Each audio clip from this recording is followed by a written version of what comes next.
Recognize that tune, and you know it's time for Digging with Seven and Tennessee Jeff. Join us for the next hour as we talk metal detecting and relic hunting.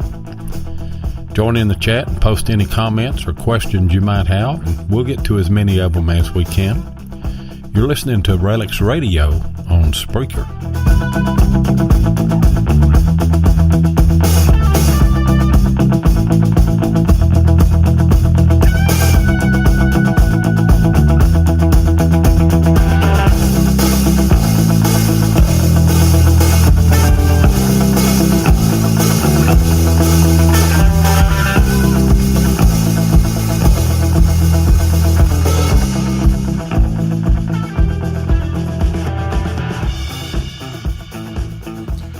All right, we're live again on Thursday night. You're listening to Relics Radio here on Spreaker, and we've got an exciting program tonight.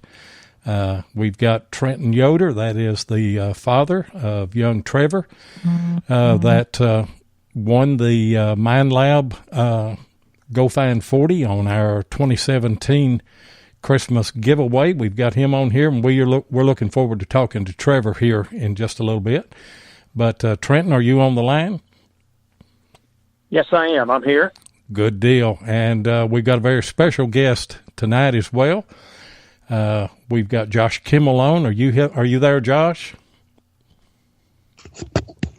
Oh, here I thought you were talking about Jeff. I'm not anything special. You are special, Josh. We got Tennessee Jeff in the house as well. Now, see, Josh, he thought he was going to get by because Sunday night is New Year's Eve. He thought he was going to get by with just one live show on Wednesday night and just run an archive on Sunday night. But he's going to do 2 live shows, and he's going to stay with us for the duration. Don't know how long that Trenton and Trevor will stay with us, but we certainly do want to get to that. First of all, Trenton, tell us how excited was Trevor about this contest. Oh, he was very excited. When I was watching the video of you doing the giveaway or when you did the drawing, I wasn't able to watch it live, so I waited till later on and watched it. And Trevor was sitting right there with me when I found out that he won it, and I think I was about as excited as he was, to be honest with you. And, but, you know, then of course the time leading up to when he actually got the detector, he was just, he couldn't hardly wait. He just could not wait for that detector to get here. I imagine so. We were all once young, and we know what it was like. Josh, was you excited about it as well? I was super excited. And to hear that it went to such a young kid, that is even better. That is, if I could have gotten started in the hobby that early, of course I kind of did actually, but it's even better. Look at all of the lifetime of experience that this young child just received. Yeah, I know. He's even younger than Tennessee Jeff. Right. He is, isn't he? Yeah, I'm used to hunting with youngsters, and so that's not going to bother me at all. See, after seeing Trevor win it, of course, I can't wait to have Avery out there detecting now. I mean, see how excited Trevor was. Just think about Avery when he gets his first one. Oh, I know. And for those of you that don't know, Jeff is talking about his boy. How old is Avery now? 4 or 5 months? He's 5 months. 5 yes, months 5 old. months. And yep. He's a character, I tell you. But, he is. It will be the same type of situation. Let Let me run through everybody that's in the chat here real quick before we get back to Trenton. We got Dave Miller in the house, got Patrick Cox. Gordon is in from World of Tokens. We've got Tambra in. We've got Larry Stevens in. We got Paul Forsay. We got Dave Miller. Man, the house is full already. That's great. That is awesome to see. Yes, it is. And for those of you that don't know, Trenton is his YouTube channel is Deep South Diggers, and that channel I'm sure is going to grow because I'm going to do a shout out. Tennessee Jeff and I are going to do a shout out to him. It's a new channel, or not necessarily a new channel, but not a lot of content on that yet. But there's a good reason why, because in addition to 5-year-old Trevor, he has a 9-year-old Jaden, and he has an 11-year-old Bryce, and he has a 13-year-old Eric. You've got your own DIV right there, don't you? Yes, sir, I do. And I want to mention also that I have a little 8-month-old girl as well. So I want to be sure the girl gets some recognition as well. That's right. And you told me that in pre-conversation. What's her name? Her name is Janessa, and she was born on my birthday. Oh, that's sweet. Well, see, somebody's got to keep all you boys in line.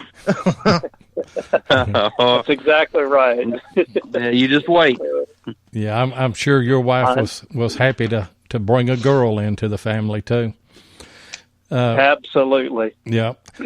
And I tell you something else that I watched some of the videos that you guys did, and one thing that struck me is that you are very active with your children.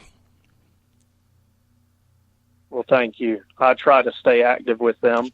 I know my father was that way, and I just know how important it is to have a father figure in the home. So I want to be that father figure to them. Yeah, y'all were out hiking, walked 5 miles to scout out some places up there and looked at some old graveyards and everything. Even went up in the woods or went up in the grass there and caught a big king snake and brought it down on the road, didn't you? Yes, sir, I did. It was crossing the lane, and I thought it was a good opportunity to teach the boys a little bit about snakes. Well, that's good. Now you'll have to teach Janessa a little bit later on about snakes too. I doubt that she'll warm up to them as much as. And one of the boys was holding the camera for you, I believe, wasn't they? Whenever you were filming that. That's right. I forget which one it was, but I knew that I needed someone else to run the camera. I needed both hands to handle the snake. Well, I know it wasn't Trevor because you kept telling Trevor to get back. He's wanting to get in there with the snake too much. Yes, I don't think he was quite as afraid as he should have been. Yeah, well, boys will be boys. Now, Tennessee Jeff, he loves snakes, I tell you. Well, if I see them from a distance, they're okay. But once you go to take a step and you see it laying right there, I don't want no part of them. So, I mean, we went out and bought us some snake boots just for that reason. So, I mean, it don't matter what color, what kind. If, like I said, if I see it from a distance, I'm fine. But if it's right there, I'll break a detector probably. So. Yep. That's when they jump out and go boogie boogie that you're worried. Right? Yeah, I'm done with it then. And Trevor has had, and let me put a plug in also for Minelab. Jeff and Tennessee Jeff and I, we use Minelab GPXs, but this is a entry level Minelab machine, and it is a very good entry level machine, isn't it, Josh? Yeah, I think when Minelab first came out with those, they had put some thought into them. They're very versatile for a beginner as well as an advanced user, and it's got some nice bells and whistles too, with the ability to connect it through Bluetooth and mapping and all of that. Trenton, from what and I know that Trevor has been out with it because he's already found a pull tab, hadn't he? Yes, he has. That was actually the first thing he found was the pull tab. I had went out to take a picture of him to send to you, and he come running in and he said, "I found something that you do not like to find." And I said, I asked him, "What was that?" And he opened his hand, and it was a pull tab. And I said, "You're very right. I don't necessarily like to find those." But he has been out numerous times in the yard around here. I bet he's, and not just here, but also at my mother-in-law's place, just detecting around her place. So he is definitely, the bug has definitely bitten him with this detector. And it's like, that is awesome. It's like Josh said on his Facebook channel today. Somebody said, "I can't wait to see what the first thing that he finds." And Josh said, "Well, I believe the first thing he found was a pull tab, so he's got that out of the way." That's right. That's exactly right. Yep. He's found just numerous things since then. Well, I don't want to hog everything. Jeff, you or Josh, got anything that you want to ask Trenton? Well, Trenton, when he first got the detector, I was hearing that as you was emailing Seven back, that he was out there using it at that time. So you could tell he was very excited about getting it then. So did he find anything his first day when he was using it? Actually, well, the first thing, and he actually just walked up to me right now with the pull tab he found.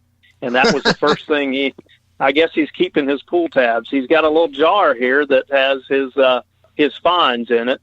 And, he's got several things in here, several bullet casings, 22, a penny, some nails, and of course the pull tab. So that's, of course, been over the last couple of days he's been out in the yard. Well, there's a few things he found. He's already a relic hunter then. He is. Yeah. So what's his next plans? Is he want to go with Daddy now? Oh, absolutely. And I have a trip planned here close to my house. There's a old house that has been torn down. And I found a number of good relics, also some old coins there. And I was wanting to do some mowing to try to clean up that we can actually swing our detectors. And I was planning on taking him along to do that. He's been with me there a number of times. He's always my my helper. When I go detecting, I'll dig the plug and flip the plug over. And he wants to find whatever's in there. I'll take the pinpointer and locate it for him, and he wants to pull it out of the hole and tell me what it is. So he's been with me a number of times already. That's good.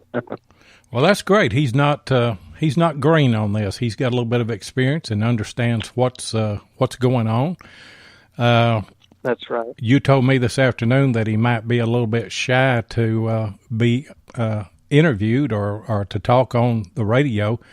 Do you think that he would talk any?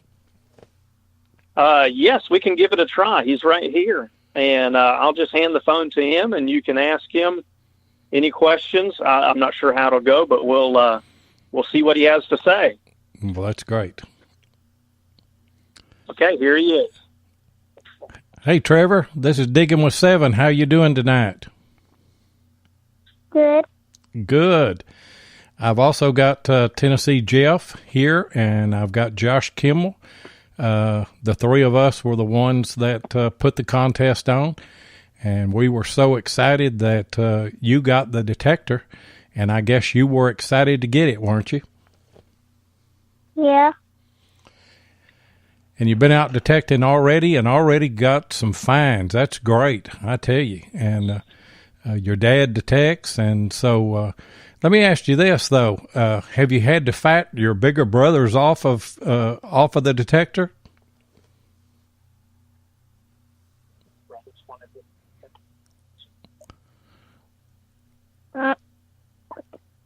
Just wants to know if your brothers want to use your detector. Yeah. They've been wanting to use it too. They've been. Yeah. Imagine that. Are they jealous? Yeah. I bet so. So you found? I see. You found the pool tab, huh? Yeah. Well, everybody finds a pool tab to begin with, so the good relics are soon to come. Yeah, it happens to the best of us. What do you think when you found your first coin, Trevor? Huh? What do you think when you found your first coin? You found a penny? Yeah. Did you like that? Yeah. That is cool. I'd been excited about it too. Well, I tell you what, Trevor, I don't know if you know it or not, but you have captured the hearts of a lot of people in the metal detecting community. We have had so many comments when we put your picture up that you were the winner, and everybody, you are a metal detecting celebrity right now. Everybody really loves you, and we are so glad that we were able to get that detector to you, and we're so glad that you're in the hobby, and hope that you stay with it, and hope that as you progress as a detectorist, that you just keep finding better and better and better stuff. Ain't that right, Jeff? It is. And then one thing you're going to have to do, you're going to have to take and get your daddy to do more research, and then get more permissions for you and him both now. So, and every time you get ready to go hunting, you're going to have to say, Daddy, do we have a new permission? We got to go metal detecting. So, you got anything to say to him now, Josh? Well, I think that's great that he's so excited about it, and I'm pretty sure he's hooked. I think we're going to see him stick with it. Yeah, I believe we are. I think so too. What a good kid! I tell you what. And Trevor, we're so glad. I know that you're probably a little bashful to be on the radio. I couldn't imagine doing that at 5-year-old. But we certainly do appreciate you coming on. We're going to talk to your dad just a little bit. But before we go, what is your favorite YouTube channel? Do you have one? I don't know. Do what? Is it Deep? I said I don't know. Is it Deep South Diggers? Is that your favorite channel, Deep South Diggers? Maybe it's Digging with 7. No, right now mine is Deep South Diggers. I have subscribed to that, and I cannot wait to get some videos up with Trevor out with that Minelab Go-Find 40. And we certainly do appreciate. Go ahead, Josh. I have to admit, when I found out that Trevor won and that his dad was Deep South Diggers on YouTube, I had to go back and check so I could make sure to subscribe to his channel if I wasn't already. And apparently I've been a long-time subscriber of his. I was already subbed. Well, That's awesome. It is awesome. That's great. He's warming up to us a little bit now. I think so. Yeah. Well, Trevor, we appreciate talking to you, and we'll get back and talk with your dad now. You have a good time with that metal detector now. Congratulations, Trevor. Thank you. Thank you. Okay, I'm back on. Okay, he is so adorable. He is. He has. He is. He has stole our heart, and he stole the heart of everybody that's listening. We have a chat going on in the chat room on the radio show here, and everybody's just blown away by young Trevor, I tell you. Well, thank y'all so much for making this possible. I know it means a lot to him, and it means a lot to me. And I know it has a way of kind of lighting the fire for me as well to get back out there and do a little bit more than what I have been doing. Well, you know, it would, wouldn't it? Jeff, you'd be hunting more right now if Avery had one. Most definitely. If he was that age, I mean, of course, it'd be pretty much every day. I mean, you would get burnt out keeping up with us. So I mean, get some great father-son videos going on. Yeah. Oh yes, that would be good. And of course, I didn't have the opportunity to hunt with my father before he got the way he is. And then I sit back and see these father and son teams, and then I mean, it's kind of. I sit and think, man, I wished I'd had that opportunity to hunt with my father. And of course, now Trevor's got that metal detector, and there you go. Him and Trenton is going to be metal detected, and now I have this new son. And then, I mean, sooner or later, I don't want to wish his life away, but I mean, I kind of wish he was a little bit older where he could metal detect with me. So yeah, it won't be long. It won't be long. No, it won't be. And then what am I going to do for a partner, Josh? Oh, we'll still have the old man around. Oh. I mean, we got to have somebody teach us the stuff. Yeah, Trenton, I'm the old man in the group. There's no doubt about it. I just turned 67 on the 23rd of this month, but I tell you what, I can still detect circles around Tennessee Jeff, and he's quite a bit younger than I am. Yeah, I was going to say, how does Jeff keep up with you at the young age of 21? I don't know. He has he has a hard time. But it's pretty rough sometimes. I know my father passed away whenever I was 17 years old. But I remember fishing trips and camping trips and all kind of things that we did back when he was alive, and they are the most precious memories that I have. And so, Trenton, I know that this is going to fire you up, and I know that you are probably going to up your game and start hunting more with Trevor and with the other boys, and with Janessa as well as she grows up. And, you know, you say that it meant so much to him and it meant so much to you. You know, the Bible says that it's more blessed to give than it is to receive, and it's kind of hard for us to understand that, but that is certainly the case in this situation here. Nobody could have given me anything that would have made me happier than what we were able to do for you and for Trevor and for your whole family. Well, thanks again. I really appreciate it, and I know it just made his Christmas that much better.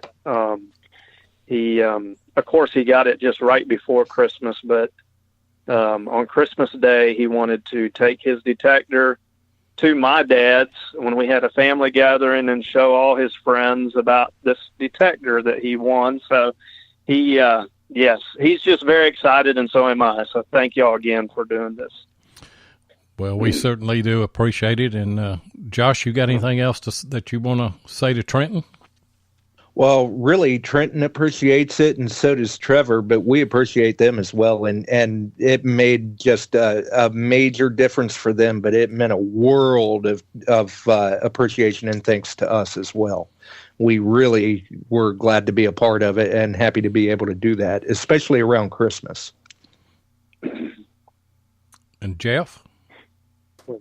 I'm the same way with Josh. I mean, thank you for being with us, and I mean, listening to our show and stuff. And then, I mean, I'm glad that Trevor could get the metal detector. And then I hope to see you on your video soon, and hope he finds a lot of good stuff. Well, I plan to do that. I have a couple videos that I've shot that I have not edited yet. I'm not sure if I'll be able to do it. But we live in a fairly historical part of Georgia, and there's a lot of potential here, but I just cannot find very many people in the area that I can hunt with as far as friends.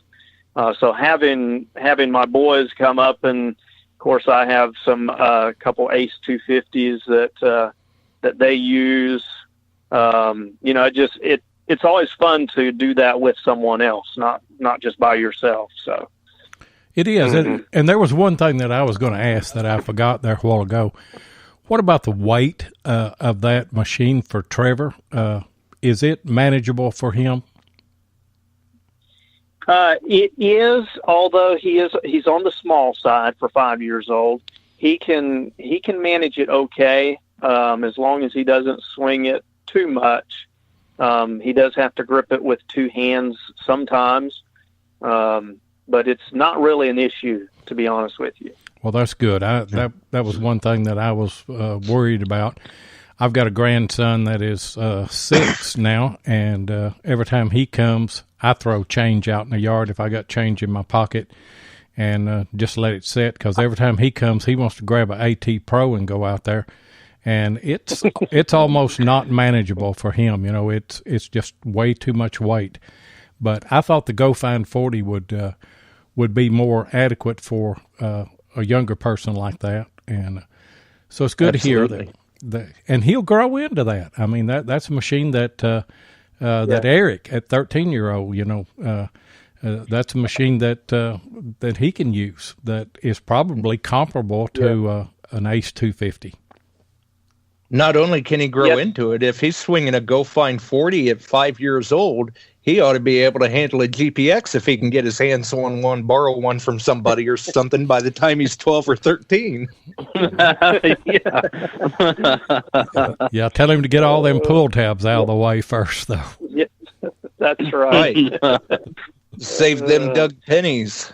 Yeah, they will drive you crazy. Well, Trenton, I tell you what, we certainly do appreciate you coming on tonight and talking with us. I know it's the holidays, and I know you're a family man, and we want to let you get back to your family, but certainly do appreciate you being on. Yes, sir. I really appreciate y'all giving me this opportunity, and I just really enjoy the hobby. I enjoy the friendships I have formed over the last couple of years through YouTube. With other diggers, and I really appreciate it that y'all did this, and I know Trevor does as well. Well, you're fixing to get a lot more friends. That is Trenton Yoder with Deep South Diggers on YouTube. Go check his channel out and like and subscribe and share with all your friends, and tell him that Josh Kimmel and Tennessee Jeff and Digging with 7 sent you over to that channel. And be sure and share it with all your friends, and you will be you'll get notifications if you click that little bell when Trevor gets out there and finds some of those great relics that I know that he's going to find within time. And you're not that far from us, Trenton. We may hook up some. Me and Jeff are wanting to come down to Georgia in that good Confederate soil and do a little bit of hunting. So we may work something out. Probably wanting to go down soon. It's probably warmer down there. Yes, it is. It is definitely warmer down here. What? Before I let you go, though, what part of Georgia are you in? You don't have to give us any specifics, but southeast, northeast, what? We would be south central Georgia. I would be about an hour south of Macon, Georgia. Oh, okay. Well, it is warm down there. So you may get some freezing rain soon. The Weather Channel. It does look like the first of next week we may get into some very unusual weather for this part of Georgia. That's for sure. Mm-hmm. Mm-hmm. Well, we're having some very unusual weather here in southern Kentucky and middle Tennessee right now. It's going to be 4. The ground's almost froze. I know it, and it's going to be 4 degrees here Sunday night, and that's just unheard of in our, most of the time in our winters. We don't have anything like that. That is amazing. But anyway, I hear Josh is listening to us, and then he's been snowed in for how long now, Josh? Right, we're under permafrost, but we're in Ohio. If the weather's unusual, we just wait 20 minutes. Yeah, it's gonna be more than 20 minutes before you get out from under what you guys are under. But at least you don't have the 5 foot that some of them have on up in the northeast. Oh yeah, I couldn't handle that. Yeah. Anyway, Trenton, thank you for coming on tonight, and thank you for letting us talk with Trevor. And like I say, you can go back and catch the archive of this show here. It's Relics Radio. It's on Spreaker.com. And we will have it on the Digging with Seven Facebook page. It will also be on the Beyond Sight and Sound Facebook page and other places, other groups and things on Facebook. So you should be able to find that. But thank you so much for joining us. And also, before Thank you go, you. Trevor, we all wish you the very best of luck out there with Trevor, and you and the family have a happy New Year. Thank you so much. We wish y'all a happy New Year as well, and I just want to thank y'all again for everything y'all have done for Trevor and for me. Okay. So y'all have a good night. Okay. Bye-bye. Bye-bye. We've got Earl from Virginia. He's in there. Sorry I'm late. Congrats, Trevor. I seen Earl in there. Deborah Minnick is in there. Carl with the Yard Dogs is in there. Yeah, I'm making rap songs. That's what he says. I'm writing rap songs for you. That's what. Mm-hmm. Hey, and we've got a birthday boy in there too. Who's that? Oh yeah, Forrest. Let's see. Oh yeah, happy birthday. Oh, that's Forrest Stinnett. Yeah. I sent him a birthday message today. Happy birthday, Forrest. Yeah. You are in there. And let's see who else. I seen some. Chris Heimsoff is in there. Hey, Chris, I did you a shout-out. I don't know exactly when it's coming out. May already have. I'm an old man. I can't remember anything anymore. But I'm 2 or 3 videos ahead. So, but I did do you a shout-out, and so it will be on there. Carl Clark is Deborah in. said, everybody don't forget to like. Yeah, don't forget to like. So we really appreciate it. Yeah. Absolutely. What a great situation that we've got ourselves in right here, Josh and Jeff, to be able to do what we did in the 2017 Christmas giveaway, and then to be able to, through modern technology, to be able to talk to Trenton and then talk to Trevor.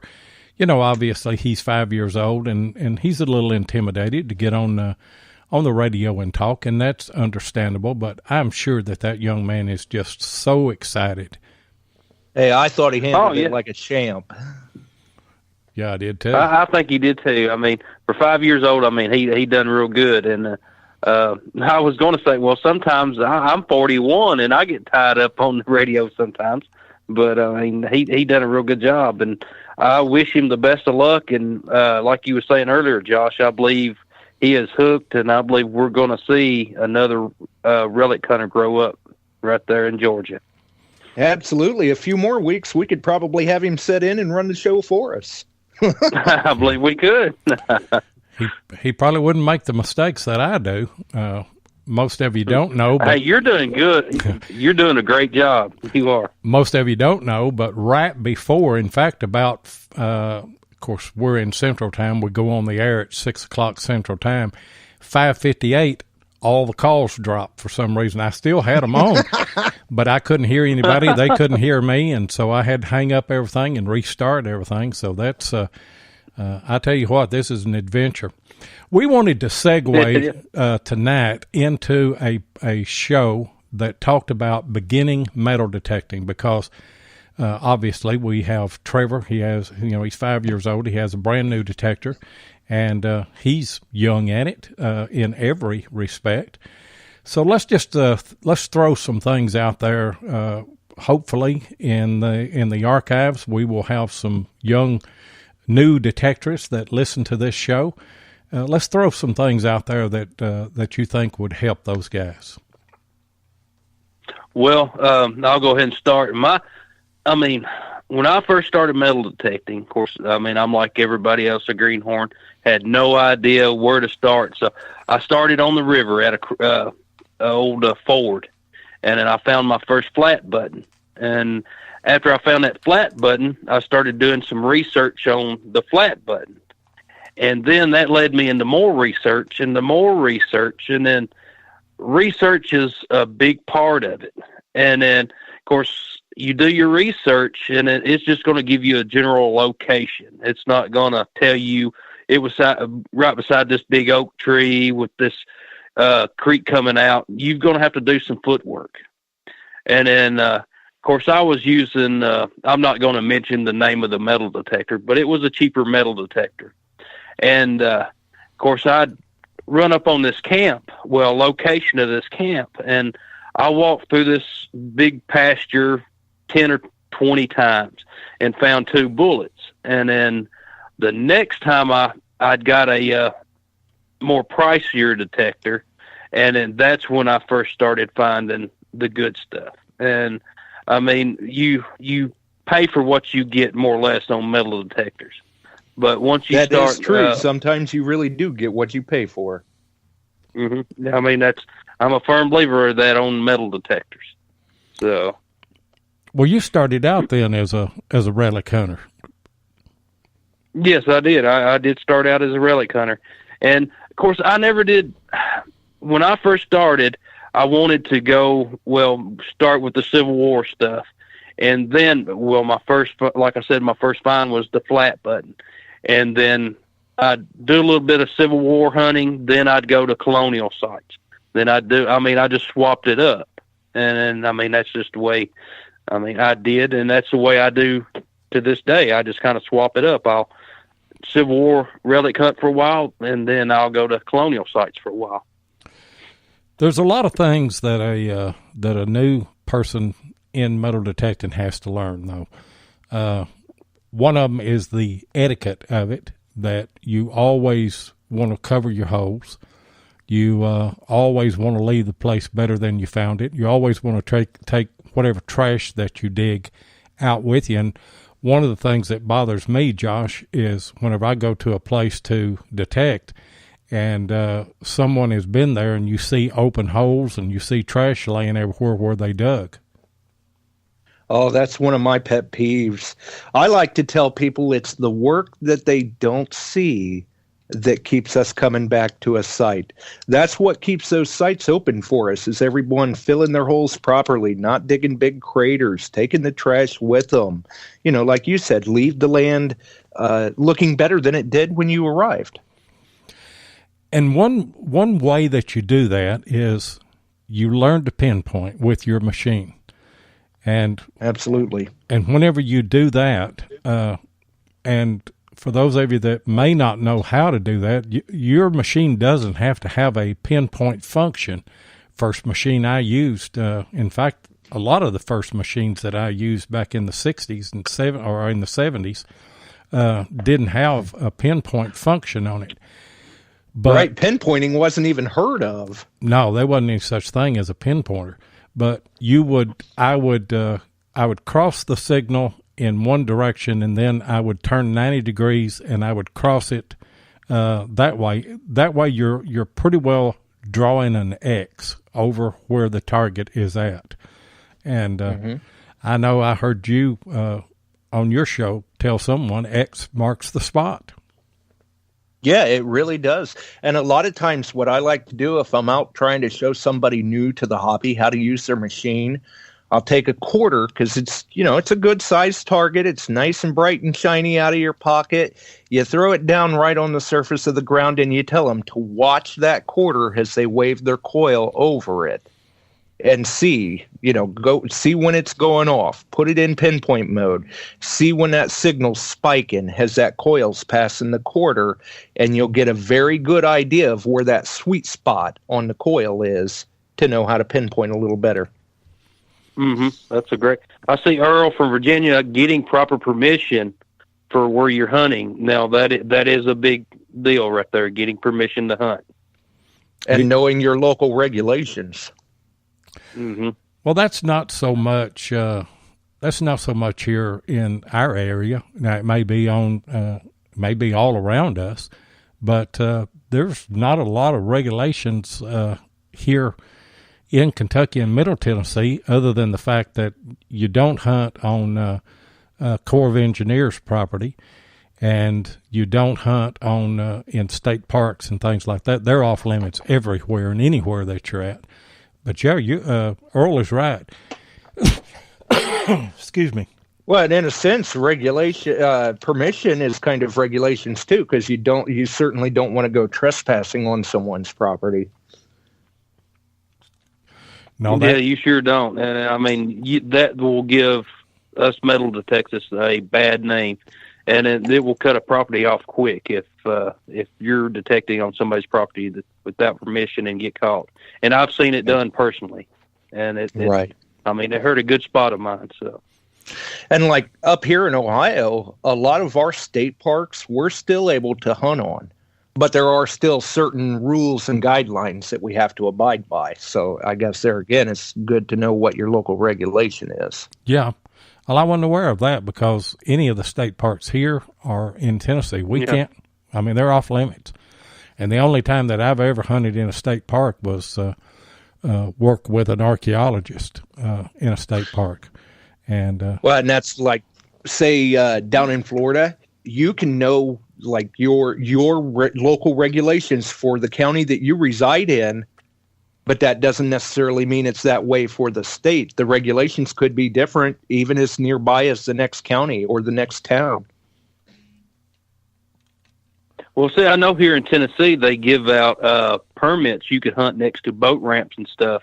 And it had to be so many yards from the boat ramp you could only go. And of course, they done away with the permits now. You know, the last time I tried to get one, they said they no longer give them out. So, ooh, well, on Corps of Engineer land, they will let you hunt previously disturbed ground, and what that means is like along the shoreline where waves have kind of beat the bank and everything, but you can't go up, inland and hunt. But anything that's previously disturbed, and I've talked to them at Dale Hollow Lake because we've got a houseboat over there, and there's times whenever I just want to go out and water hunt, and there's a swimming area, beach, and after it closes in the summer, they will let you go and detect in the sand there and around. Right, like in the off season. Right, in the off season.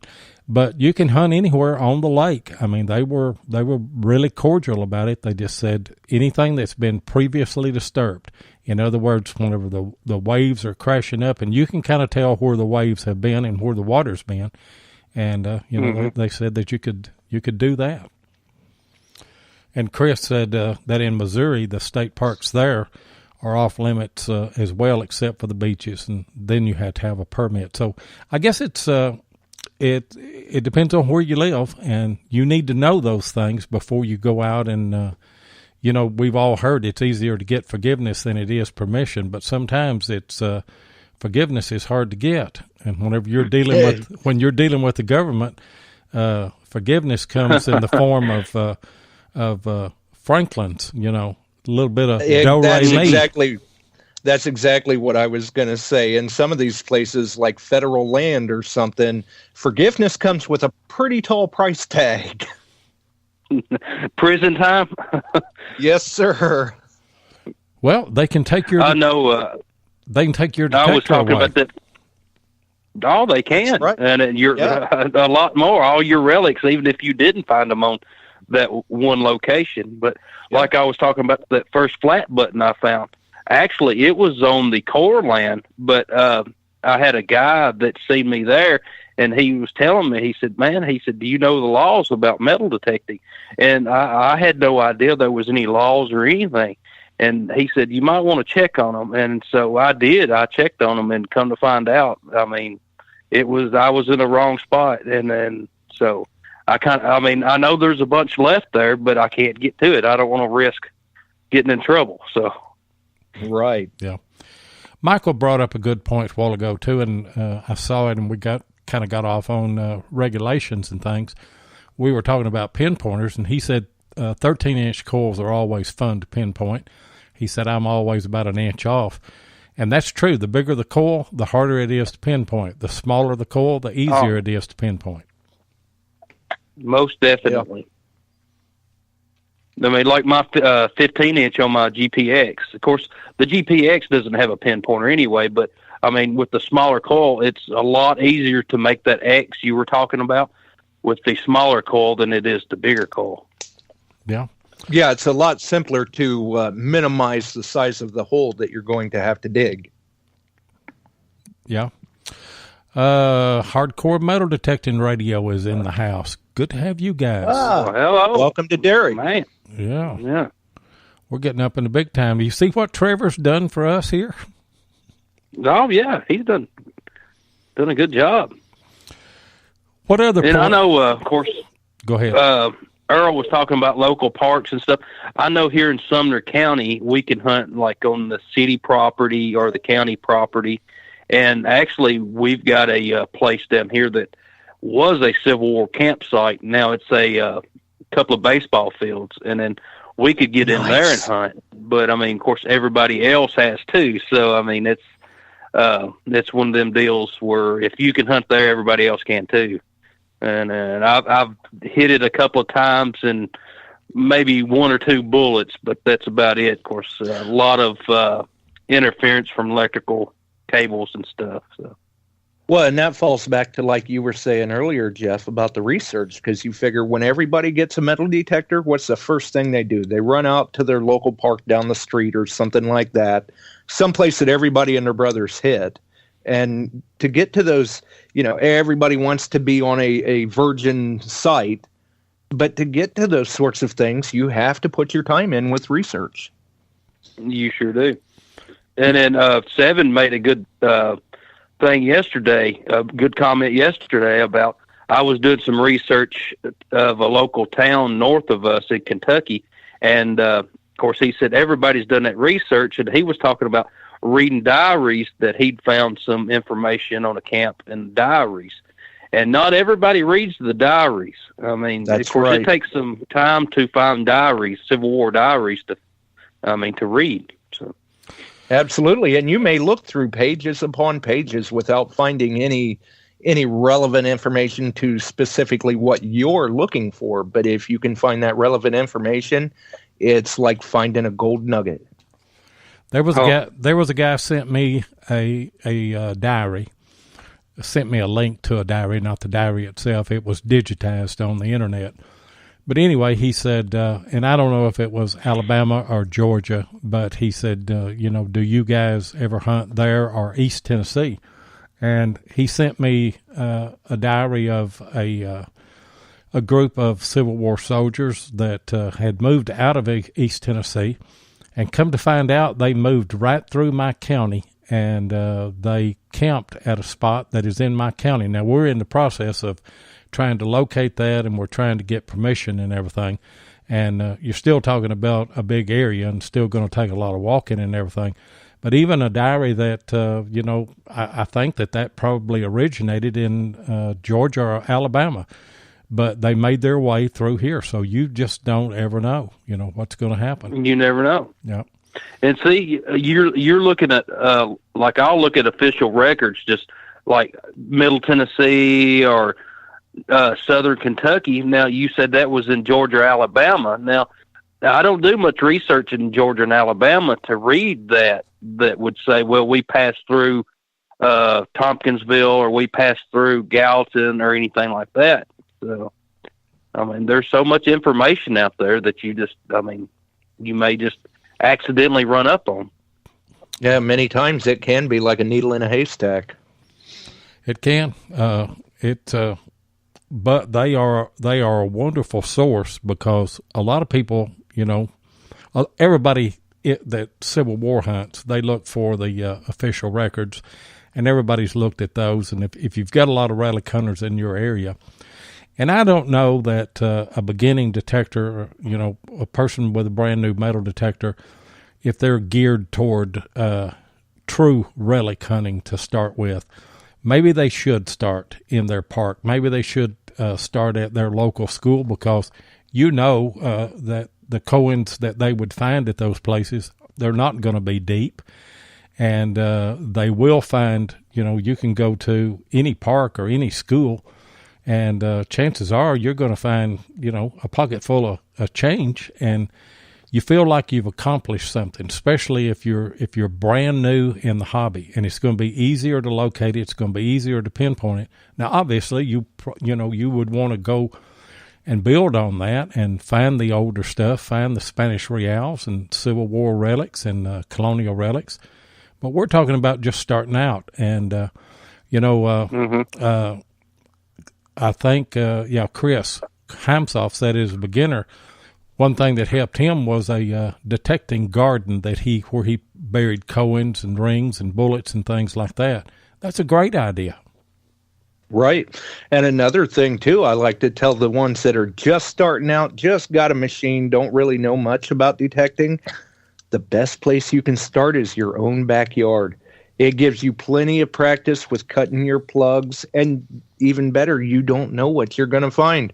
Treasure could be right in your own backyard. That's true. Exactly right. My backyard. And then Chris said to bury pool tabs and bottle caps and rusty nails, too. So you got to bury them, too. Yeah. So. Yeah. Because I don't know about you and Jeff, but it seems to be the case for me that every time I find treasure, it's right under my coil.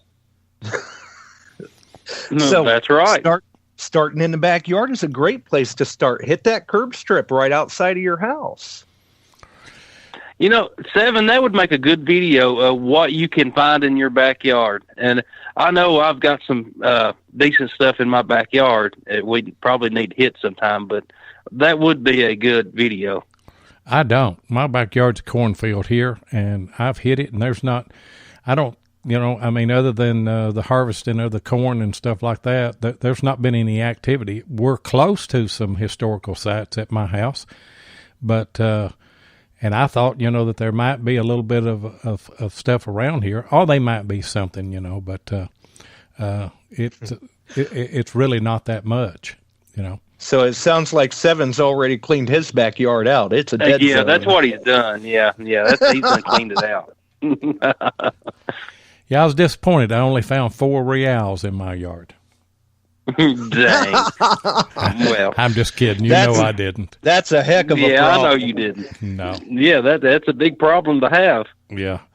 No, I didn't find anything of significance in my yard, other than all the change that my kids throwed around, that I don't know where they got.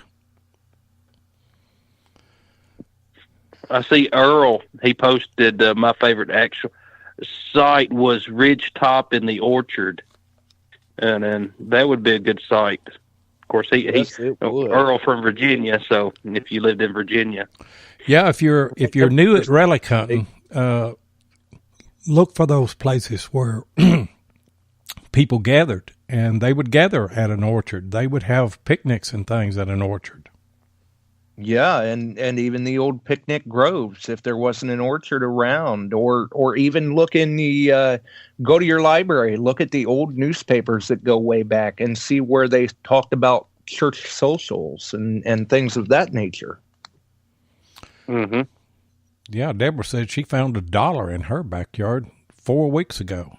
Goodness gracious. I'd be ecstatic if I could find $1 in my yard. Right. Well, yeah. All the money you've got buried. All the money I got buried. Hey, I ain't that old. Earl said he found a ton of keys in his yard.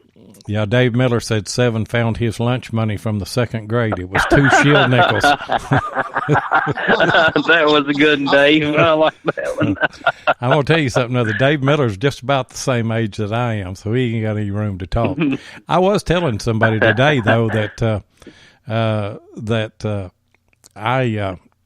whenever I was in elementary school, we could go to the local diner and we could get a hamburger, a big hamburger, not one of these little McDonald's things, a great big hamburger, a great big order of fries, and a great big old RC cola, and it would cost you $0.25. But if you made $2,500 or $3,000 a year, I mean, you were a rich man at that time. So yes, absolutely. So really, we're just, when you get a raise, well, we're just handling money. That's all, because when you go to McDonald's, it's going to cost you $8 or $10 to get that hamburger and French fries and Coke now. Well, see, maybe that's how Dave knew it was your lunch money. He was standing there with you when you lost it. Maybe one of them shield nickels was Dave's. Yep. That's right. Might have been. what else? What other points can we bring up for newcomers to the hobby? Well, just a lot of footwork. I mean, it's going to take a lot of footwork. I mean, you can't. I mean, and you taught me this. And every high knoll close to a water source. I mean, you need to hit every high spot near a water source. That's right. Absolutely. Yep. I never done that. I never have. And then, of course, I've got so many high spots around here next to a water source. Of course, I'm right here on the Cumberland, and I mean, we've still got tons of walking to do. So Jeff's going, thanks, Seven. I've got so many high spots around me. I'm never getting off the river. Well, I'm on the Cumberland. Yeah. Jeff and I are both on the Cumberland. We live we are a little over an hour apart, but we both live on the Cumberland.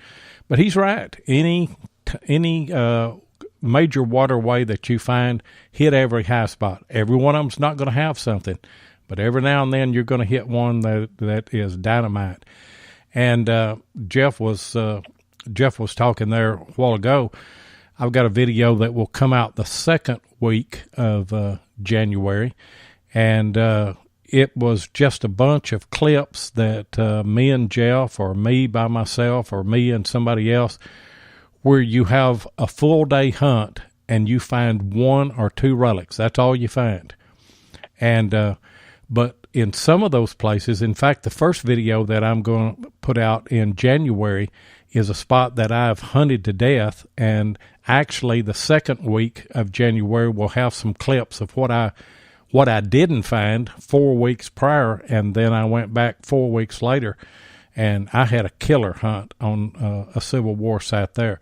So one thing that I would tell people that are just starting out in the hobby, when you go out, don't go out expecting to burn everything up. Just come back with pockets full of finds. Go out looking for one good find, and if you find two or you find three, it's a bonus.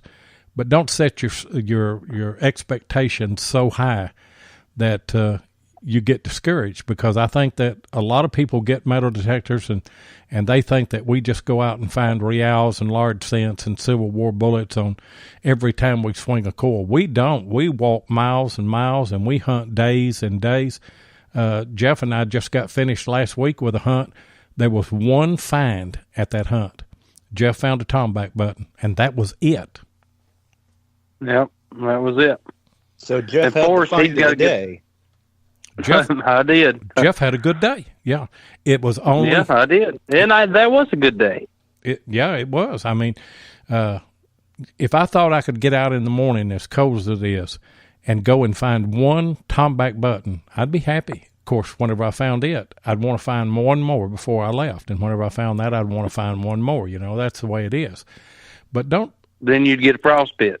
Yeah, which I about did yesterday. Right. Well, but you're right.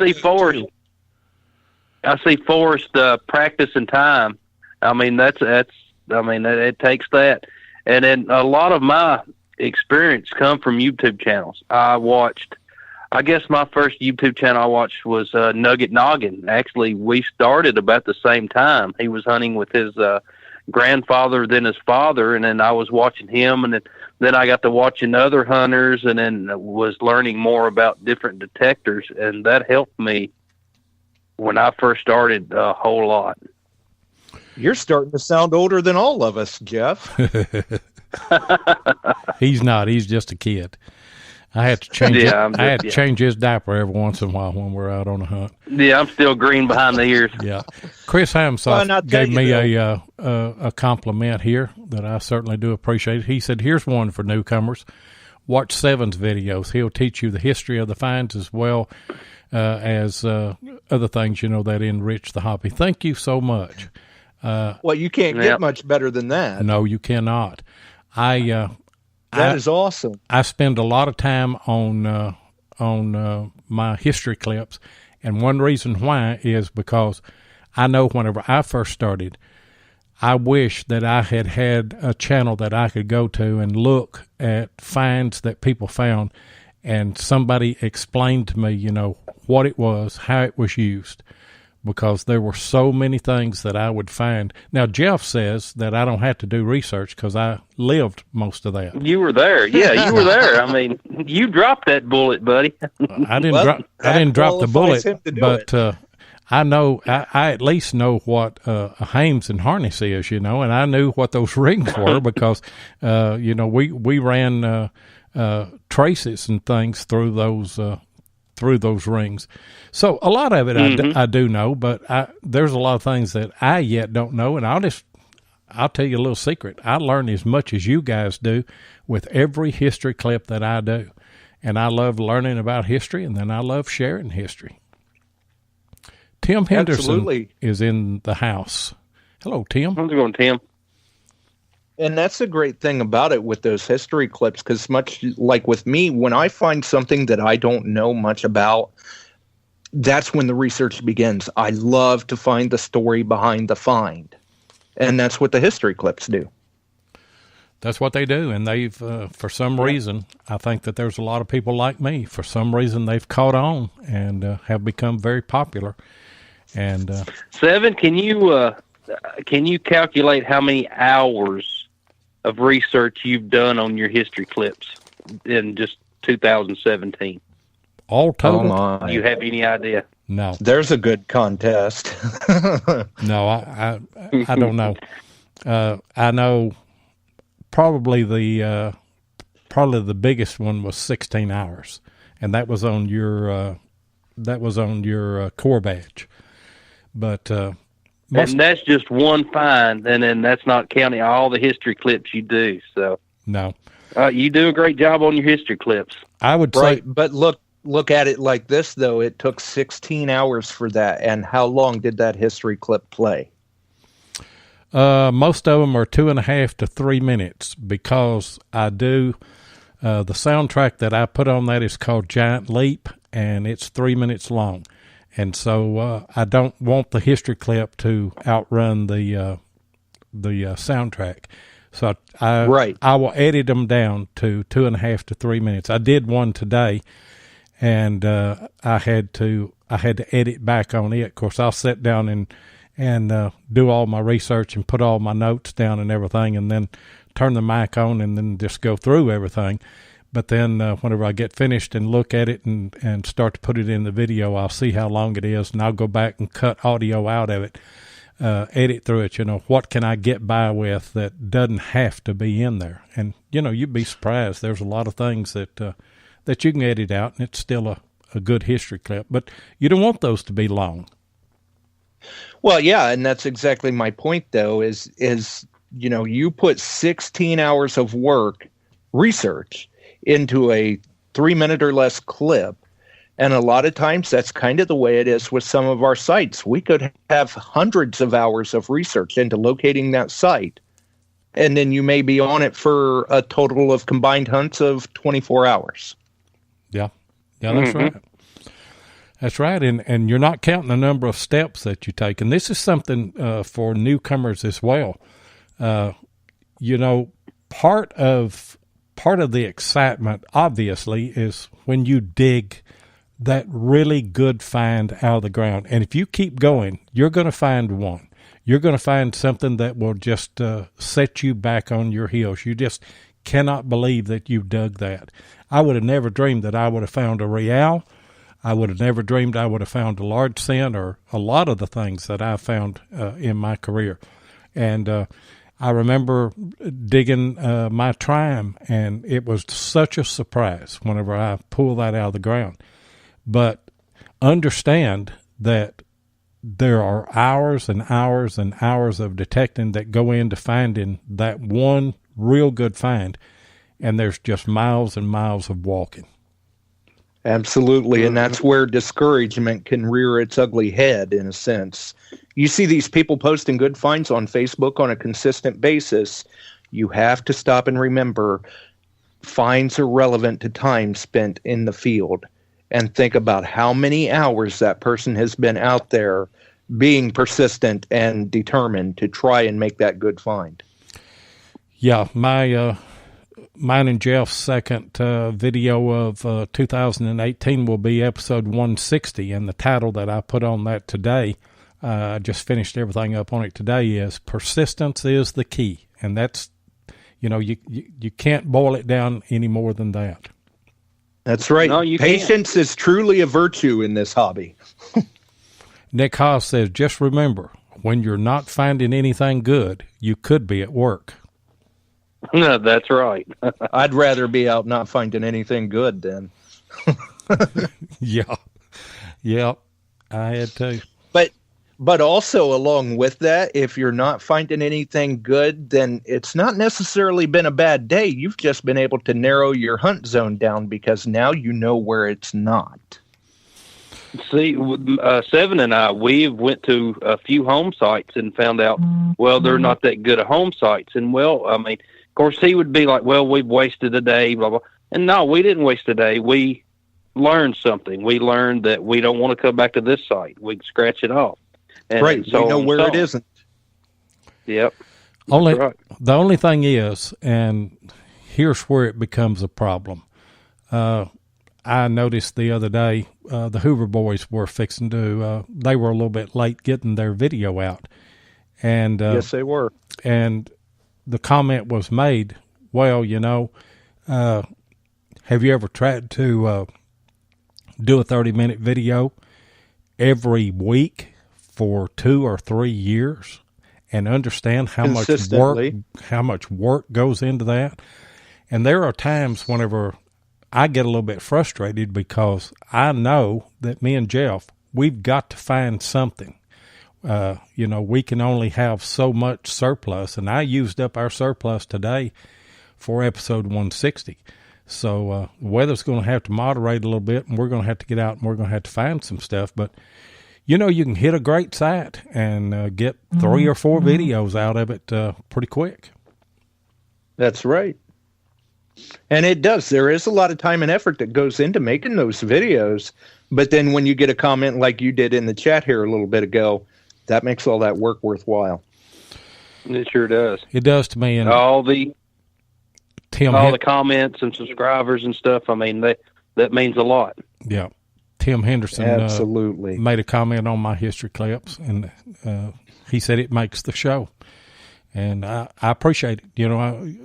I get comments all the time from that, and I think that's one of the best things that I ever did was to start doing history clips. A lot of we times all learn something by it.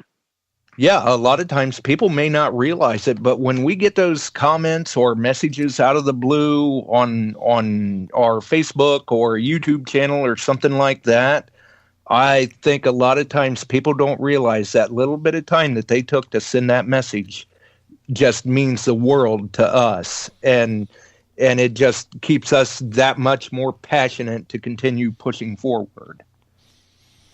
Oh, it means everything. It just means everything. And I don't get, Jeff and I, we're not running around trying to get accolades from everybody. Right. But it sure does lift your spirits whenever you put a lot of work into something. And, all of our hunts are not great hunts. We have to work for what we get.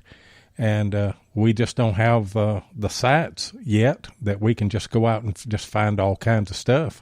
We really have to work hard to get what we get. But then whenever we have, we'll have 1,000 people watch a video. Can you imagine that? You sit down and do something and you put a 20, 15, 20, 30-minute video together, and then you got 1,000 people that come and are interested in watching what you went out in the field and dug up out of the ground. That's amazing to me.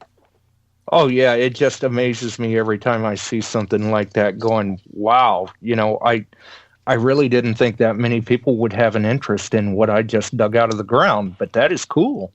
Well, look at your radio show, Beyond Sight and Sound. Look how many people yeah, look at that. Look how many people that you have following you.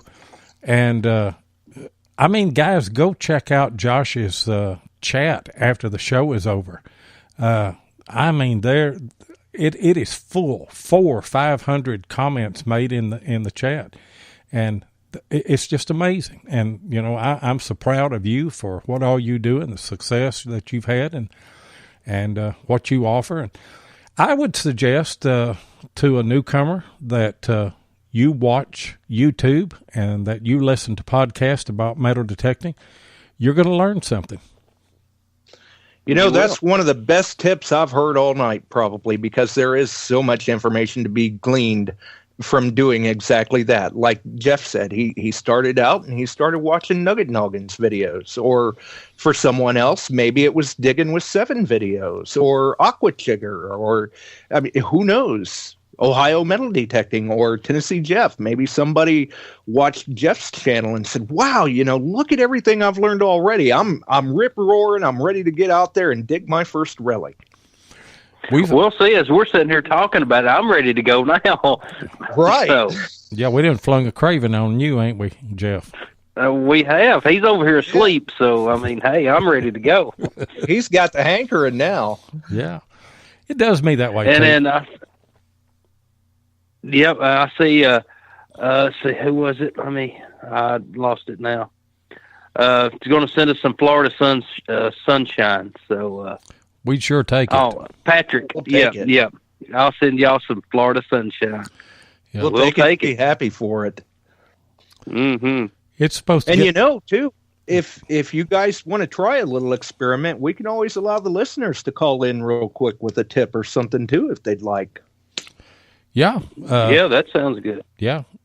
Can't do it on our end, but you can call Josh's number. That number is 419-549-5744. Wow, you've listened to the show a time or two. Well, that, and I got it wrote down in front of me.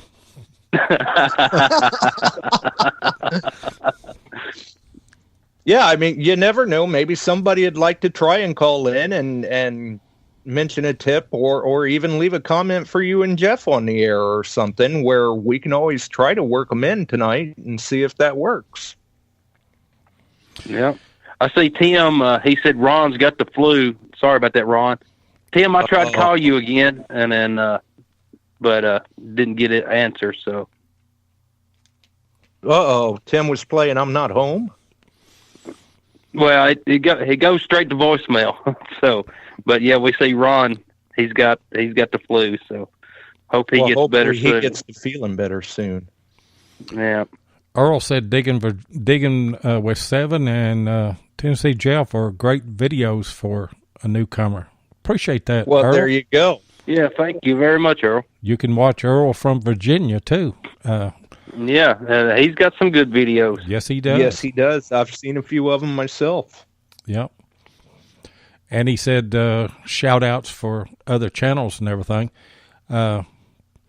Nice. We do a lot of that. Yes, we do. I think it's important that I know what it was like. I remember whenever I first started my YouTube channel, I called all of my kids. I called all of my grandkids. I said, get on there and subscribe. I want to get to 100 before I die.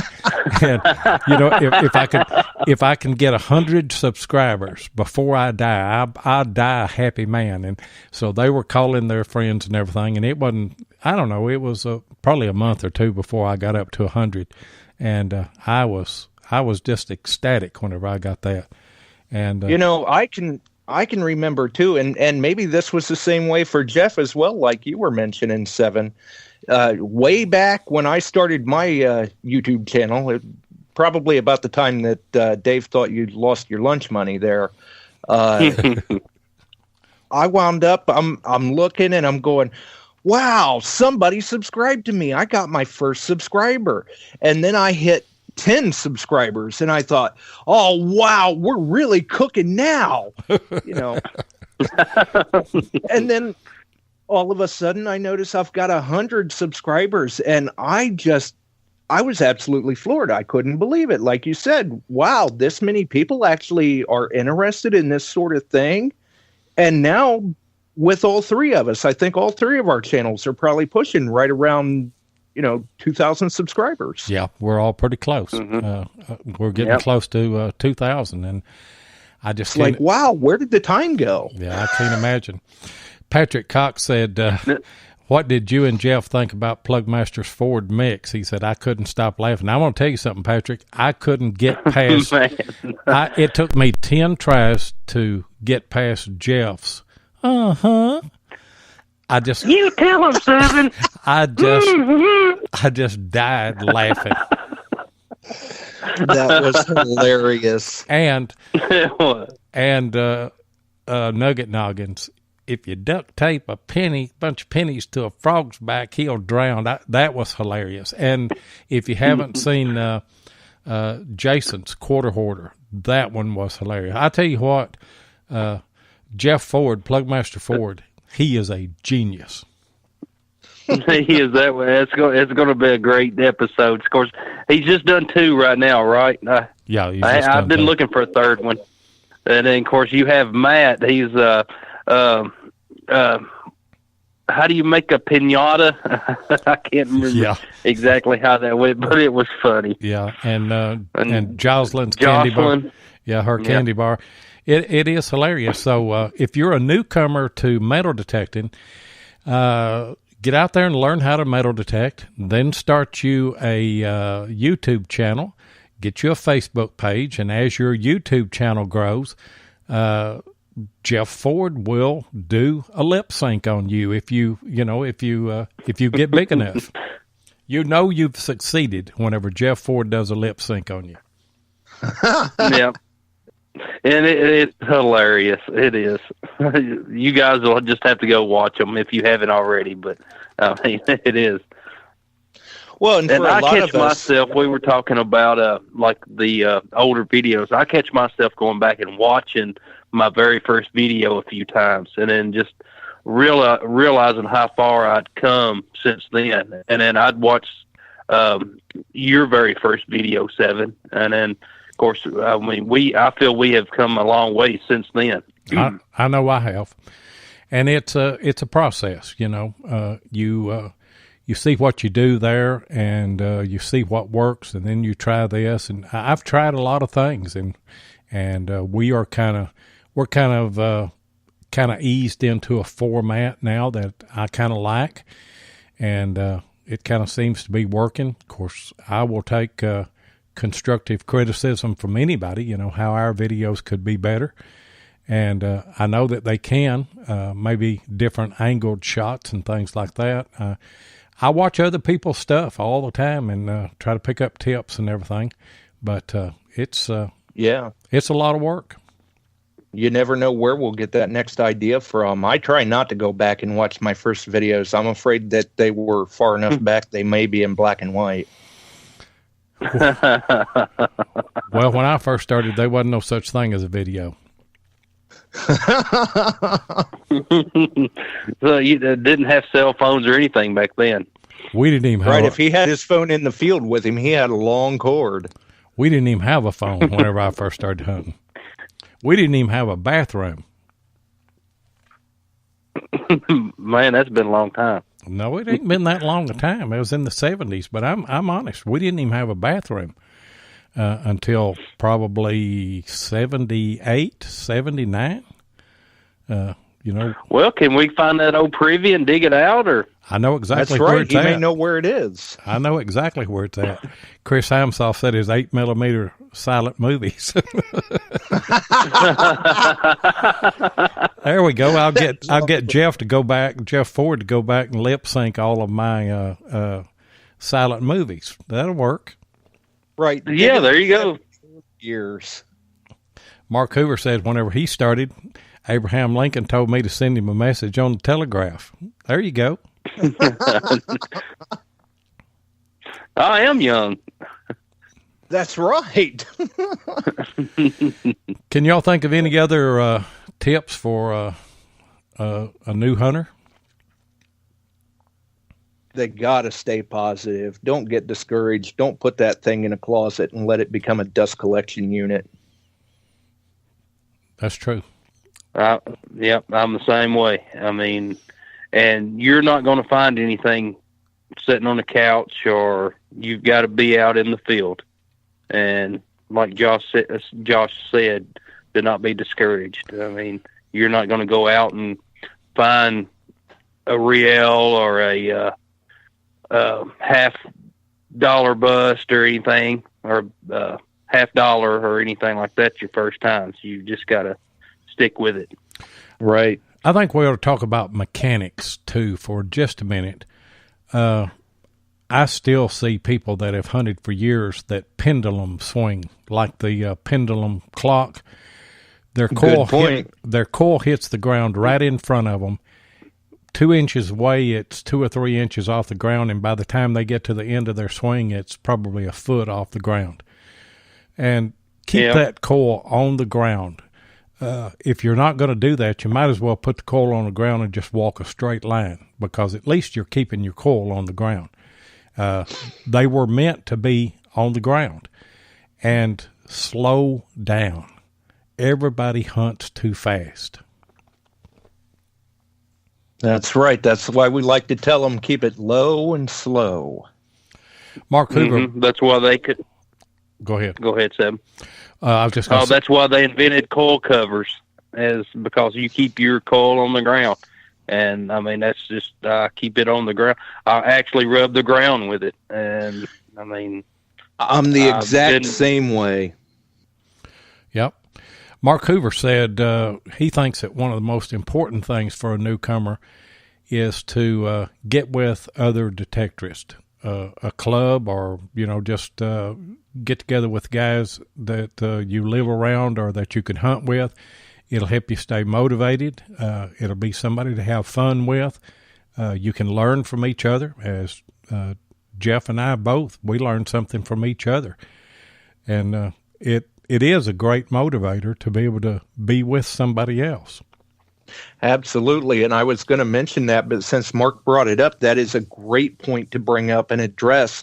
If you've got a local club in your area, by all means, reach out to them, or even the local hunters, because I'm sure that you guys probably know as well, if you're a newcomer coming into the hobby, like for me, I didn't have anybody to go to or learn from or anything. I kind of had to do a lot of it myself as I went along. And that would have greatly decreased the learning curve and the frustration and all of that other stuff that comes along with being a newcomer to the hobby, if I could have found an avenue like that when I had started out. And Chris Hamsoff, that is correct. Chris brings up a good point too. He said, always remember your first good find. And it'll help bring you back to reality whenever you go out and you dig maybe 5 Civil War bullets, and then you say, well, this was a real slow day. But remember, there was a day whenever one Civil War bullet just made you so happy. And that's a great point. Right, you were on cloud 9. And that's kind of back to the point that I was talking about earlier, was that don't go out with just great expectations. Go out there trying to find one good find.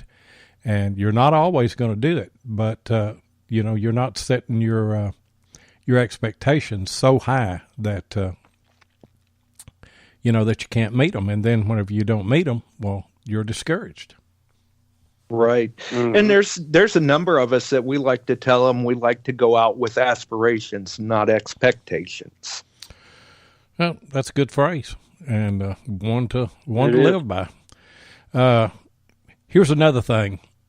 Talking about clubs, I think a lot of new detectorists might be a little intimidated about going and joining a metal detecting club for one reason, because they think those guys are pros. Those guys have hunted for years.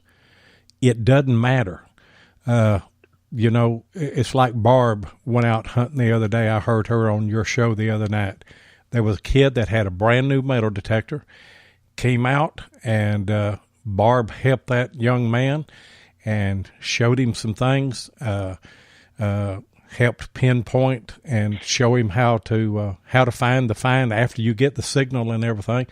Everybody is willing to do that, and if they're not, you don't need to be around those people anyway. Right. There's no sense in wasting your time with that, because many of us are very, very helpful. And, we all understand, especially those of us that have been in the hobby for a while, we all started at the beginning. We all start from the beginning.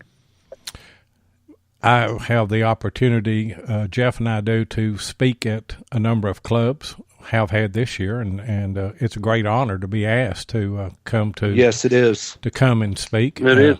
I speak to all of our local schools here, but I tell everybody whenever I speak and then open the floor up, I always like to open the floor to have a question and answer, period. And the very first thing that I will tell them, there are no dumb questions. If you've got a question about something and you don't know the answer, chances are there's somebody else here that doesn't know the answer either. Now, there's a lot of people that will know the answer, but some may not. And so, that's right. Bring that question out. Nobody's going to laugh at you because I still have all kinds of questions about metal detecting. So do I. But that's the thing, too. A lot of people are, I don't know, I guess in a sense, afraid to take that first step. They don't want to be the one to admit, hey, I don't understand this. Can you explain it to me? And it would be so much simpler if people would just get over their nerves or jitters or whatever and just get it out there and we can all learn. Yeah. Yeah. Missouri Mike said every day that you hunt, you learn something. That is exactly right. I learn something every time that I go. Here's something else about to a new detectorist, and I'll let you talk, Jeff. Learn your machine. Don't start out and buy a machine and then think, well, if I spend $500 more or $200 more, I get another machine and then another machine and then another machine. Get you a machine, get you a decent machine, and then learn it. Learn what it's telling you. Absolutely. And I was going to say, if you're here in the Middle Tennessee area, we have the Middle Tennessee Metal Detecting Club. Of course, you can check them out on Facebook. And then we have the Murfreesboro Metal Detecting Club, and you can check them out if you were looking for a local metal detecting club here around Middle Tennessee. So.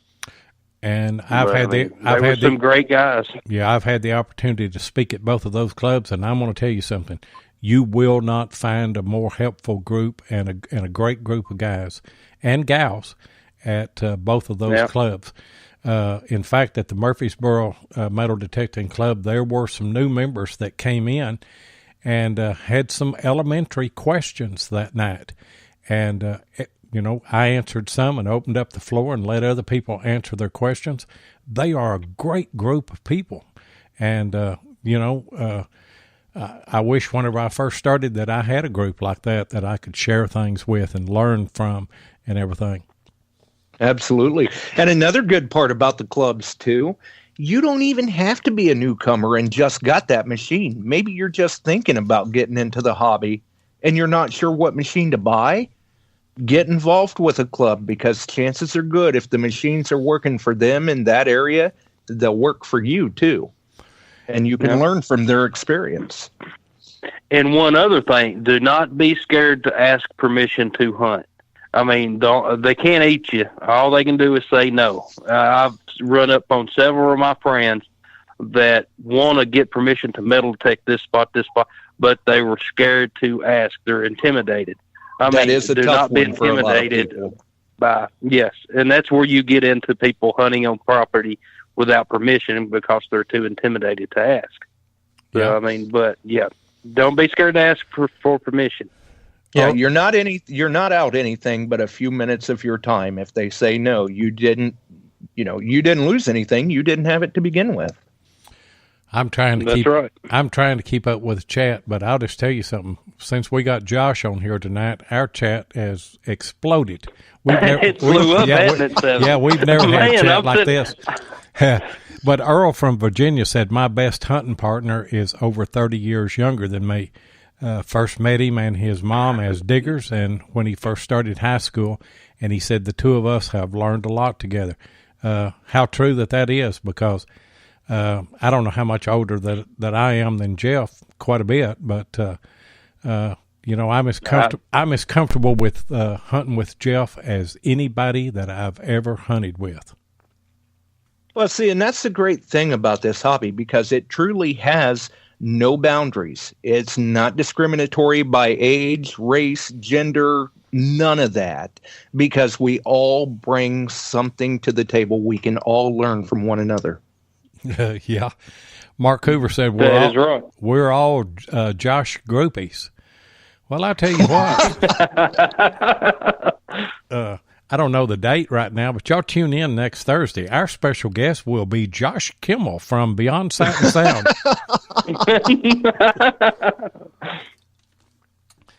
Yeah, we need to do this again. This was a historic show. There's no doubt about it. And I think so much of Josh. He's become a very good friend of mine, and I appreciate all the help that you've given me on podcast. Hey, I appreciate what you guys do, and seeing all of these great listeners in the chat, interacting in the chat like that and everything. That is just awesome to see everything going so well. Well, and we thank you for the metal detector giveaway. I mean, we couldn't have done it without you. And I know Trevor, I mean, he's excited about it, and we couldn't have done it without you. So thank you very much, Josh. That whole experience was just a great, enjoyable, pleasurable, heartwarming experience to be able to do, and to see such a young kid win that, and just the happiness that it brings him and the years of experience. Man, you can't put a price on that. Yeah. Barb said, "Dang, I missed it." Yeah, she just made it. She just made it. Sorry, Barb. Yeah. Sorry. Well, Barb made it. Thanks for tuning in, everyone. Yeah. Yeah, we can. Let's go. All right, see y'all. Yeah, we can go home now.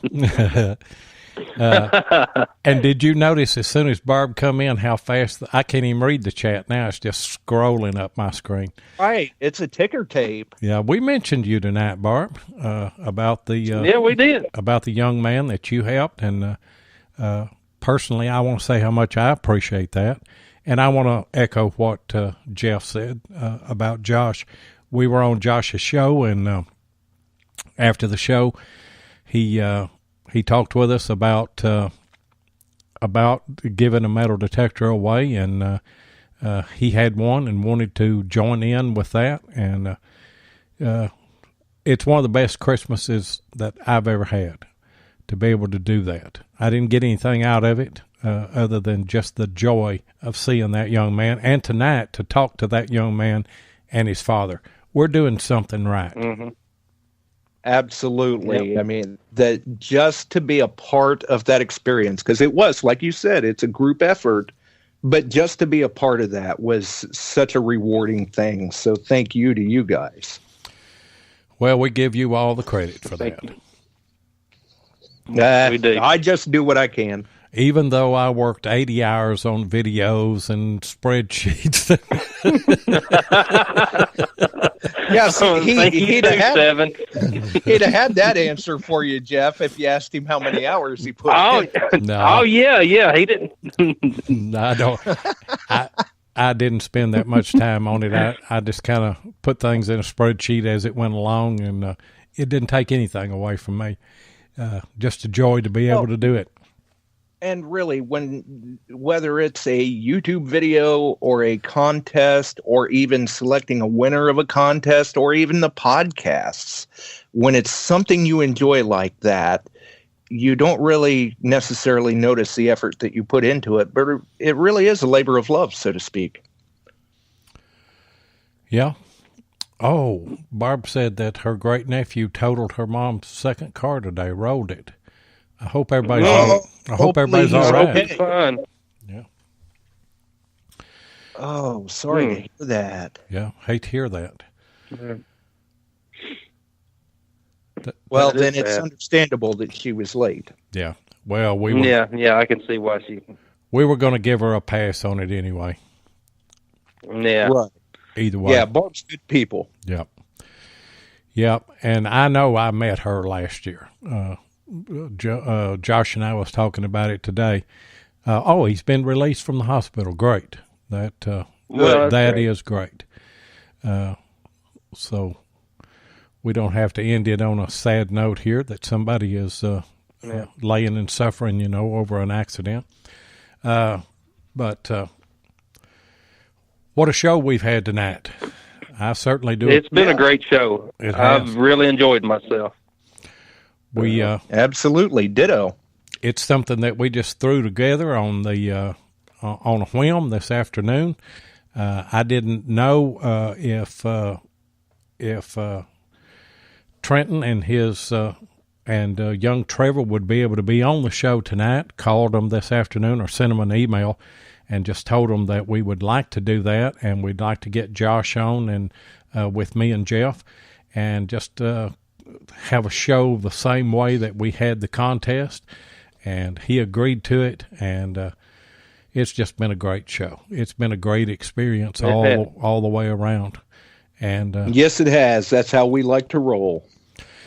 Yeah. And for those of you that don't know, and this is a misnomer, I know, because of all the Josh groupies out there, but for those of you that don't know, Josh Kimmel, tell us how we can, how everybody can get in touch with you through your channels.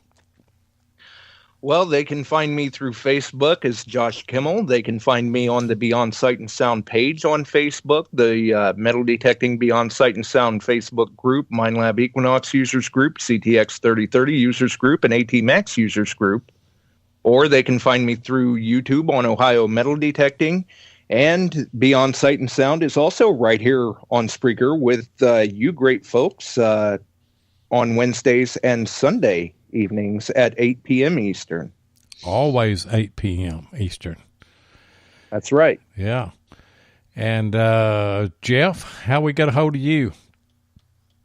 Well, pretty much Digging with Seven, Tennessee Jeff on YouTube, or you can go to Facebook. It's Jeff Warwick / Tennessee Jeff on Facebook. That's how you can, or you can contact me. My email is Warwick, that's WARRICK, at yahoo.com.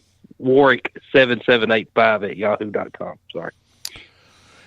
And obviously, Jeff and I are on Spreaker as Relics Radio. We have a Facebook page called Relics Radio. We just started a Facebook group called the Relics Radio Group. You guys can come and post your finds or whatever on there. We'd love to see them. It is a family-friendly channel, so you can bring your kids on that and not be worried that you'll see some bad language or anything on it, because we're not going to allow that.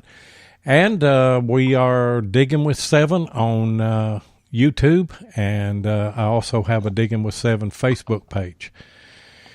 And guys, we've ran over an hour and a half. I knew we would, though, but I've had a ball. Oh, I have too. It's Go ahead, Josh. For Relics Radio's last show of the year, I think it was a great note to end on. And the Relics Radio group is also doing very well. So congratulations to everybody on that as well. Well, I hope it picks up to where we start having people put stuff on, and just an avenue. We love to see your finds, your videos or anything. Come over to Relics Radio group and put your stuff on. Thanks, Josh. Y'all listen. Oh, y'all listen. I don't know if he's going to make a noise. You want to hear him? He just woke up. I was trying to get Avery on Relics Radio, but he won't talk now. So. Oh, well, he's like Trevor. Give him a few years and he will. Yeah. Oh, yeah. Anyway, thanks, Josh, for being on with us tonight. I feel like wouldn't have missed it for the world. I knew that you wouldn't, and I kind of wanted to get a situation to where that there's Avery.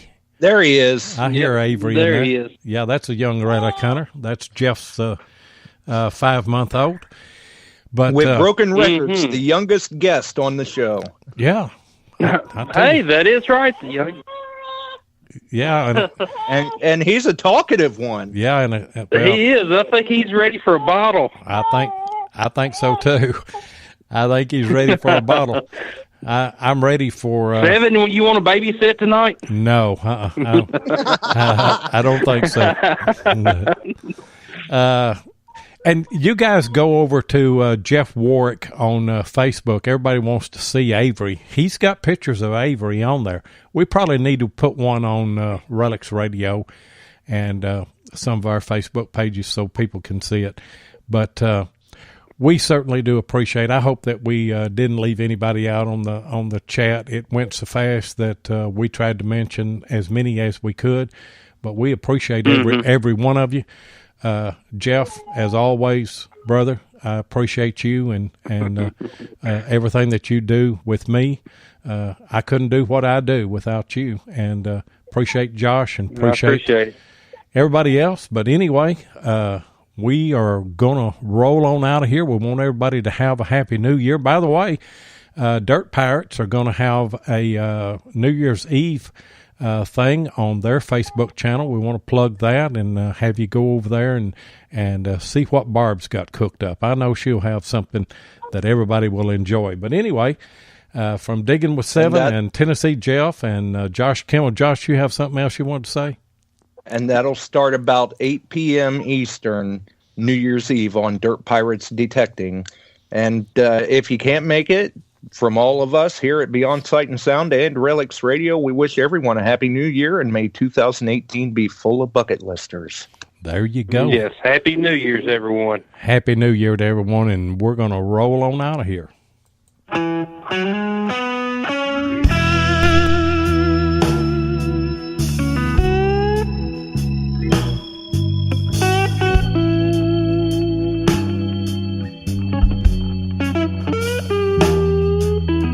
Thank you so much for joining us tonight on Relics Radio. We really do appreciate it. Be sure and join us each Thursday night at 6 p.m. Central Standard Time. That's 7 o'clock Eastern here on Spreaker. Take a moment and hit the like button, and be sure that you follow us on Spreaker so that you'll get notifications of all of our upcoming broadcasts.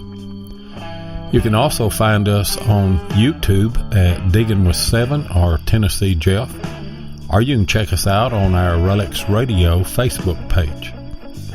If you'd like to get in touch with us, then send an email to diggingwith7@gmail.com. We'd love to hear from you. And we hope that you'll join us next Thursday night. And until then, get out there and do some history.